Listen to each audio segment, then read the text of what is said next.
Welcome to the Multiply Your Success podcast, where each week we help growth-minded entrepreneurs and franchise leaders take the next step in their expansion journey. I'm your host, Tom Dufour, CEO of Big Sky Franchise Team.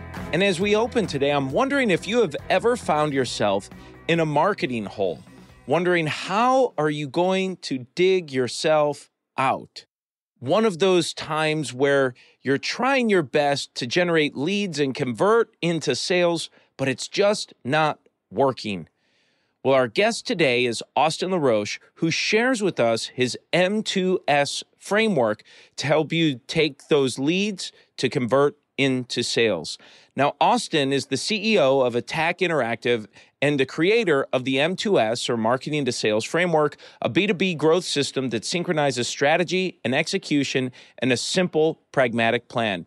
Based out of Pasadena, California, ATAK Interactive is a full-service marketing agency with employees and clients across the globe. Austin is an engaged entrepreneur with a passion for helping other business owners see their vision come to light.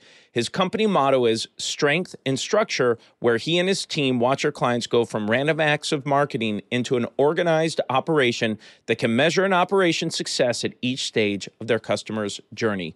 You're going to love this interview, so let's go ahead and jump right into it. All right. I am Austin LaRoche, CEO of ATAK Interactive, ATAK Interactive. Love the name of the company there. And one of the reasons I wanted to have you on the show today is to talk about this M2S framework that you had. So I'd love for you to explain what it is, and then let's talk through that. Yeah. So I've noticed that when it comes to companies' growth, there's all sorts of issues. And I think one of them is that there's so many big, shiny whistles out there and things to do that people get a lot of paralysis by analysis. And so I want to create a simple framework for B2B growth. And one of the challenges I think that companies have with that growth is really getting marketing and sales on the same page. And so that's why I call it the M2S, or Marketing to Sales Framework, right? And so the first part of it is just understanding basic foundational elements, right? Your vision. What is it you're actually trying to do? How are you communicating who you are and what your value proposition is? Now, we don't need to overdo it. Like, I know branding agencies that charge you way too much money for exercises like, if your brand was a dog, what kind of dog would it be? None of that stuff. Just simple messaging. And then we really like to look into that ICP, that target persona. Who is it we are trying to talk to? What are their hesitations? What do they desire? What are their pain points? What are their tendencies? Who are they, right? That good stuff. And then we really like to dive into data. Like, what are the KPIs that actually matter and actually drive success? So we get all that information, and we take those different ICPs and personas and we put them through a very simple process. How are we going to attract prospects? How are we going to convert prospects to opportunities, close opportunities into customers, and delight customers? How are we going to do this for us? And let's get tactical, right? What are we going to do? We're going to run an ad campaign. We're going to run an SEO campaign. We're going to cold call. What are sales and marketing all going to do? Who's responsible? What metrics matter? And then most importantly, what obstacles do we have towards getting there? Because there's always obstacles, right? There's we build a landing page. We adopt a new CRM. We get this new automation tool. So we go through that for each of those stages. And we recognize, okay, we've now painted exactly how we want to market to sales. We've got this plan. Great. But there's this little gap. There's this little gap in doing the things that we want to do and all of those obstacles we've identified along the way. And so those obstacles are typically technology, content, resources, or processes. And we make sure we fill in that gap in an early implementation phase. And then we're ready to go. Then we're ready to just run with the map. We've got our message. We know who we're going after. We know our strategy of attracting, converting, closing, and delighting. We've minded all the gaps on tech and content and resources, and now we're ready to go. We can measure, because we've built this out with KPIs in mind, how successful each tactic is based on the KPI that we've assigned to it. So it's a really simple framework so that people can get on board and understand how it is they're going to grow their business week over week, month over month, quarter over quarter, year over year. I love what you're doing with this. And is there an example maybe you could share of maybe taking a client or someone through that process, what it looks like?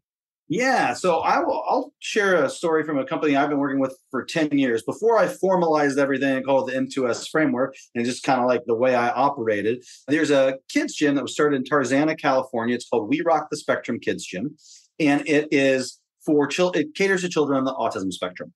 The CEO is an autism mom. She's a gladiator mom, would do anything to get the resources for her kid, and recognized that when she went to play places, even playgrounds or kids gyms, it just there wasn't things there for children like hers. And so she created a sensory gym in a small facility in Tarzana, California. And when we started working with her, she had a few other licensees local in the area, and she knew that she wanted to grow beyond that. She wanted to franchise. And so the first thing we said was like, well, other than word of mouth, how are we going to attract people? Right. And so we started building a really robust SEO campaign around kids gym franchise. And so every time she'd sell a gym, we'd give them a unique website, which is pretty unique in the franchise world. And I know operationally why some might not love it, but from an SEO perspective, it really helped them grow. And so then we said, okay, we're going to be able to bring website traffic through this. We're also, every time a new location comes up, we're going to have press. And so people are going to see us and they're coming to the website. How do we get them to convert? Right. And so we told very personal stories of why we were there and really put ourselves in the shoes of a potential franchisee. And so that made them go, wow, we should call and see what we, if we could open one of these franchises. And then from that convert to close, there's a lot of different steps that they do along the way on the sales side. And one of those is personally meeting the CEO and hearing her story and being able to emotionally connect and understand that. And then once they come on as franchisees, our company has a entire playbook for these companies of how they can market their business. We've got a lot of video training, a lot of here's how you do social. We set up their website, we set up Google My Businesses, all their social media channels. And so we set them and train them for success. And so they go through that whole process, that attract, convert, close the light. And so that's an area where we've been able to help them. They had 5 locations we started. They have over 100 opened and I think 50 in development right now, all across the world. It's an awesome company and they're doing great things for the special needs community. Amazing. Well, what a great example and certainly relevant for our audience and people who are tuning in here that are either franchisors or emerging franchisors and just starting down that process. You talked a little bit about franchisee recruitment, which is one facet of it. But then the other piece is recruiting customers for the individual franchisees and managing that network where you may have 100 different owners in different locations around the country and around the world. So how does that M2S framework apply in maybe a franchisee situation where you have each of these different owners that you're now working with?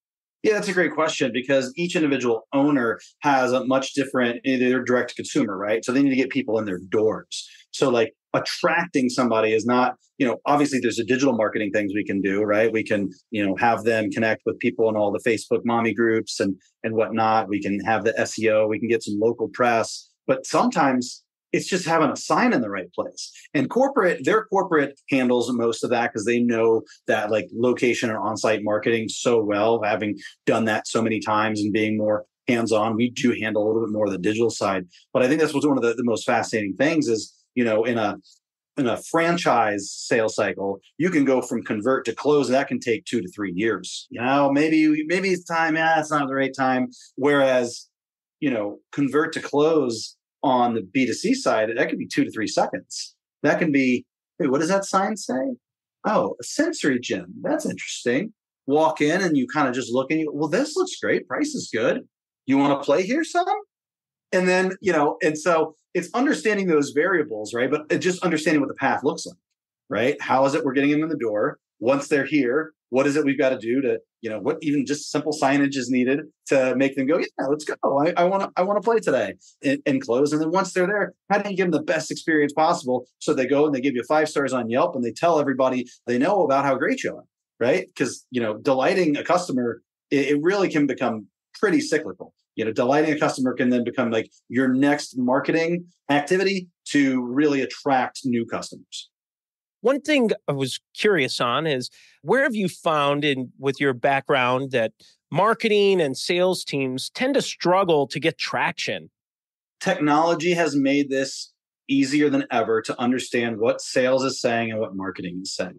If you utilize a program like HubSpot, you can look at your prospect and you can see all the communication that's been going on from sales to marketing. And so you can see what's resonating, which web pages on your website the prospect's going to, and it makes that tension from sales and marketing much easier. Traditionally, the problem was that marketing thought that they had the coolest, greatest ideas ever, and that was bringing everyone in the door, and they couldn't measure it, but their creativity and genius was why they were great. And sales was like, well, we have actually the responsibility to close these guys as customers, bring in revenue, and that's kind of all on our shoulders. And so while you guys are over there, patting your back and taking 2-hour lunches, like we're, in the field grinding and trying to make sales work. And I think marketing had to kind of grow up a little bit and recognize that brand marketing is nice, but performance marketing is what's going to make them keep their job or not. And so now that we have all the tools that we can to measure the success of marketing and sales, both have to be working together to be able to make sure that the message is resonating with the prospects, getting them in the funnel. And then once they're there, sales has all the ammo they need to close. And, when those work together, I think sales and marketing are great and they can have a great revenue operations department. I think you answered the question I was thinking about, which was how technology impacts and plays in this B2B type environment. It's visibility, right? Because before it was like, hey, we've got this ad that we put in an industry mag that we think is awesome. And now they're picking up the phone and now the sales team's talking to them and they hear what the customer pain points are. And they really think that they intimately know them and they're having a conversation with them. And then if marketing isn't addressing what it is sales is like uncovering, or at least understanding it, then there's a complete misalignment.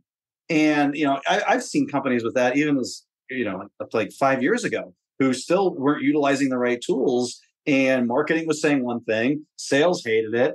Nobody could even get them, like the two entities together in a room to kind of get on the same page. It's just the more people do think, what you run into a lot with that is you're like, well, why do you guys do it this way? I don't know. We've just always done it that way. Is anybody happy with this? No. Okay. Does anybody want to change this? Well, that would require some action and budget, and I don't know. I do think some companies still run into that, but the technology is so great today to be able to get that visibility. And also, and this can be scary for both marketing and sales teams, to measure the success of both departments. You can measure the success of the marketing department. You can measure the success of the sales department, and it's crystal clear who's doing well within each department. And that's so much scarier than a world where, hey, we're down, but I don't know if it's these guys or these guys, and we can't really tell. But we'll all try hard to make it to rebound and bounce back. We just live in a different world now, and one where you have to take a lot more responsibility for your success and failure on the sales and marketing side. Absolutely. Well, what's one thing that maybe an owner, an entrepreneur should be asking their marketing agency or a growth consultant they bring in that they typically overlook or don't even ask? I think just understanding the difference between vanity metrics and like revenue driving metrics, right? Like, I don't know if you ever worked at the PR company, but they're going to put something out. They're going to show you how many impressions you get. Great. Oh my gosh. If you want, I can send 10,000 people to your website tomorrow from the Philippines. But if it's not your target audience and not converting, who cares? And so the other thing that I would really hone in on with them is like, get a marketing department or marketing person, marketing agency, whatever, that's willing to put their work to the point of sale, right? Again, I just said earlier, we can measure all of these things. So if you're going to do a campaign, how are you going to show that a customer came from the marketing efforts that you had, got into the funnel, became a customer, gave you X amount of revenue, you got X amount of profit off of it, and you can tell through that whole stage that with the agency fee, any of the paid campaigns, and what the revenue and profit that's driving in, that you're getting a return on your investment. Like measuring ROI has never been easier. There's certainly areas where it gets a little bit murky if you want to get super, super granular. But if a marketing agency says, hey, give me $5 or $10 a month and I can get you 3x ROI, with the right discussion and discovery on what those numbers look like, there's no reason why that conversation shouldn't happen or that marketing agency shouldn't hold themselves responsible to those numbers. As you're talking about your agency, what's your website? How can people get a hold of you, get in touch with you if they want to learn more? www.atakinteractive.com. So you've got us there. We're pretty active on LinkedIn. I am as well. Austin, Austin, LaRoche, LAROCHE. Excellent. Excellent. Well, this is a great time in the show where we like to make a transition and we ask every guest the same 4 questions before they go. And the first question we ask is, have you had a miss or two on your journey and something you learned from it? So I think there's different types of entrepreneurs. And I always say I'm a pain in the butt entrepreneur in that the only time I ever tried to be an employee, I got fired because I was not good at it. I remember getting really excited about an idea. And when somebody who had more decision-making power than me said, no, we're going to do it the other way, I felt deflated and was like, well, I'm not interested anymore. And so I just decided, okay, I've got to do things my way and I've got to be a control freak. That is not how I would hope most entrepreneurs can do what they do. I would hope that you can be a normal person and apprentice somewhere and learn and get really good at your craft and then start. But for me, unfortunately, I'm not that person. And so a lot of the things that I had to learn along the way were just simple ways of failing up. That whole, I'll never forget one of the first sales calls I was in when I started my first agency. They were talking about ROI. I didn't even know what ROI was. I came from a social media background. I wanted to make cool photos and post and get likes. And I didn't have that education. So my biggest miss, in my opinion, was not having patience, maturity, just professional understanding that I needed to get in and get really good at my craft before I went out on my own. And I probably could have saved 4 years of pain getting this thing up and running. So I guess we all have to play the hand we're dealt and be who we are and do it authentically. So I don't know if there was ever a world where there was another way, but if somebody out there is thinking, well, should I go out on my own? If you can figure out, spend a little time knowing what you're doing before you do it, it's probably better than just diving in the deep end. Excellent. Well, let's talk about the other side, a make or two, some highlights you'd like to share. I always watched my dad. My dad was one of these guys who he didn't have a college degree. And I don't want to say he just outworked everybody because I don't necessarily believe that time equals impact. But what he would do is he would just make sure that whoever was super important, he worked for UPS for, I think, 30 plus years, whoever, and he started, in the truck, moved way up to corporate where when I saw him last, he was at they sponsored NASCAR for a while. And he was like the point guy of all UPS things there. And the way he was able to do that is he was able to make sure that the people around him were always taken care of. And the important people, everything they wanted, he was able to get them what they needed. And so when my company was acquired by, my first company was acquired by ATAK in 2014, we had some big opportunities, and at least compared to what we were getting at the time. And I started calling it the talent theory. I was going to sink our talents into these big clients, and I was going to do everything we could to make them love us, be impressed by us, get the results they were looking for. And I was going to put so much time and effort into that. And that still rings true today. When we get a really big opportunity or something that gives us the opportunity to elevate, I look at it and I go, all hands on deck, guys. We're going to bring the best of who we are, and we're going to put our talents into this opportunity. We are going to not just win, but we're going to win big. And we're going to impress the heck out of these people. We're going to keep them on as clients for a really long time. And they're going to tell all their friends about us. And then we're going to go and we're going to get those friends as clients too. And that talent theory has really worked well for us over the years. Let's talk about a multiplier or two you've used to grow yourself personally, professionally, some of the businesses you've started. Going back to brand marketing versus performance marketing, really breaking up with almost all sense of brand marketing and going straight to performance has been really helpful for us. We've been able to scale a lot through Google Ads, and people certainly what we do, many people do, and almost every business needs. And so there's a lot of searches out there for that. I also think working with great channel partners, we adopted the HubSpot ecosystem about 5 years ago, and we've just entered the Zendesk ecosystem, as well as some others, 7sense, and just other technology companies that, are trying, that we believe in. First of all, we believe in, and we believe can make real change for our customers. And when we do that, and we believe that, the people on the software side go, okay, these are people who are evangelists of ours. They love us. They want to bring their customers on. I'm currently talking to some people who are prospects, and if they need to come on our software, they're going to need people like ATAK Interactive to help them, onboard. And so building out those ecosystem relationships as well as the predictable and formulaic, forecasting from Google Ads has really transformed our business in the last, 4 to 5 years. Well, Austin, the final question we ask every guest is, what does success mean to you? Back about 6 years ago, we adopted EOS. It's based on a book called Traction. It's a lot of simplifying your company and being able to understand what your vision is and then how to get there. And I've taken a lot of those principles and I've brought those into my personal life.